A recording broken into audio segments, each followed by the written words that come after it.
NFL wanted to make an example out of Shedeur Sanders, per HOF RB Eric Dickerson.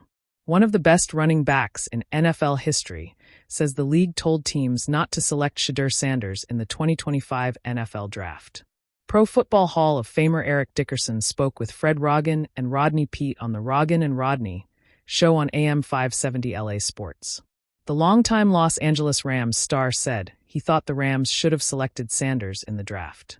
He added what he heard about messaging to teams ahead of the draft about the Colorado standout. "I tell you this much, what I heard from someone that's in the NFL that the NFL told teams don't draft him, do not draft him," Dickerson said. "We're going to make an example out of him. And this came from a very good source, a very good source." Dickerson's source also said that league officials called the Cleveland Browns during the draft after Sanders fell much further than anticipated to change the prior messaging. The Colorado product was widely viewed as a first-round prospect, but was still available by the start of the 5th round where the Browns took him at number 144 overall. He said that, "I won't say who, somebody called the Cleveland Browns and said, 'Don't do that, draft him,'" Dickerson said. Because they weren't going to draft him either. They were forced into drafting him because somebody made a call to them. So what was the objective? "He doesn't get picked, he's an undrafted free agent." Roggin asked. "That's exactly what was going to happen," Dickerson said. "They were going to have him not get drafted to basically show you, this is what happens when you do this. I mean, look, Roggin, the NFL's got all kinds of power, they do all kinds of stuff. You know it and I know it too." Sanders was the second quarterback the Browns selected in the draft after taking Oregon's Dillon Gabriel in the 3rd round, number 94 overall.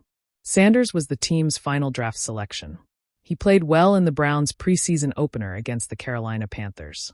He completed 14 of 23 passes for 138 yards and 2 touchdowns in the 30-10 win. An oblique injury kept him out of the Browns' second preseason game against the defending champion Philadelphia Eagles, but he should be good to go for the team's finale against the Rams.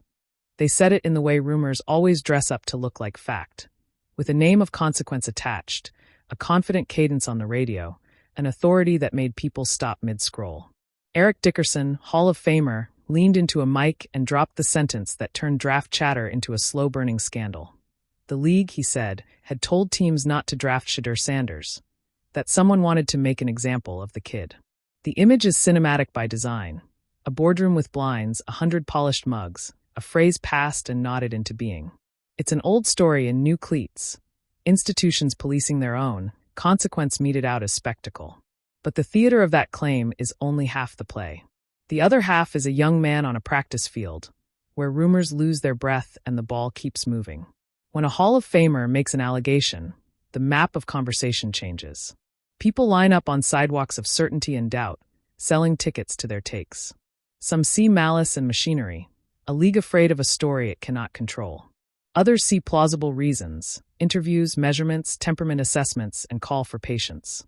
But whether you believe the whisper or dismiss it, the whisper has done its work. It has reframed the moment. Draft boards, which should be algebra and film and fits, now feel the gravity of gossip. Shedeur, in these stories, remains human, and that is the strangest thing to observers who prefer villains or martyrs. He is not a prop in a morality play. He is a kid in cleats who practices like a craftsman. He knows pressure. He's felt the glare of legacy and the sideways glances of skepticism. He learned early how to answer both with the same 2-word sermon. "Relax," he says, not as evasion but as strategy. "Let the film speak. Let the tape do the arguing. Let the feet and the footwork and the throws be louder than the whispers." There's cruelty baked into the idea of making an example. It imagines punishment as public pedagogy. Show what happens when someone breaks an invisible rule and keep everyone else obedient. The worst part is how efficient doubt can be. It turns ordinary details into evidence. A misread here becomes temperament. A misstep there becomes a character flaw. A father who happens to be famous becomes not just family but context, an asterisk that some will never stop pointing at. The game of football is supposed to be about motion, about merit determined on grass and in film rooms. This allegation suggests that other forces sometimes redraw the lines. The response from those who love the game is as mixed as the rumor's ingredients. There are righteous outcries, threads that smell of justice. There are sharp rebuttals that insist on process and the messy arithmetic of the draft. But the real answer, The one that matters in the long run is quieter. It is on the field. It is in the night turns of practice when there is no camera and no narrative to tend. It is in the way a young QB reads a coverage an hour after the headlines have cooled. It is the slow alchemy of repetition and correction. If the league did indeed murmur for caution, and if teams listened, that story will not remain a rumor forever. Not when the player in question suits up and performs. The field is a blunt truth teller. It takes whispers and reduces them to statistics: completions, interceptions, sacks, fourth-quarter drives. If the goal was to teach a lesson, the best rebuttal is a season's worth of answers. Not press conferences full of fireworks, but the quieter vindication of consistent play, the kind that forces the narrative to bend toward what actually happened. And so the drama becomes oddly American, part power play and part redemption arc. There will be takes and countertakes, think pieces and podcasts that spin the event in circles until listeners feel vertigo. There will be merch, of course, slogans and shirts that say take their whisper and rise, because narratives are currency and fans circulate stories as quickly as streams. But underneath the noise, the human story remains. A young athlete whose path was rerouted by forces he may or may not fully see. If anything redeems the spectacle, it is the stubbornness of work. For Shedeur, the best retort is not a speech but the ledger of effort. Extra film, cleaner mechanics, decisions that look like design rather than panic. There is an odd nobility in answering rumor with craft. The kind of answer that can't be deleted or muted. It's the audible that becomes inevitable because the player has rehearsed it enough times that it feels like destiny rather than luck. The Hall of Famer's voice has done what voices do. It started a story. Maybe it exposed a problem. Maybe it amplified a misreading. Maybe it was the noise storms make when they don't know their own weather.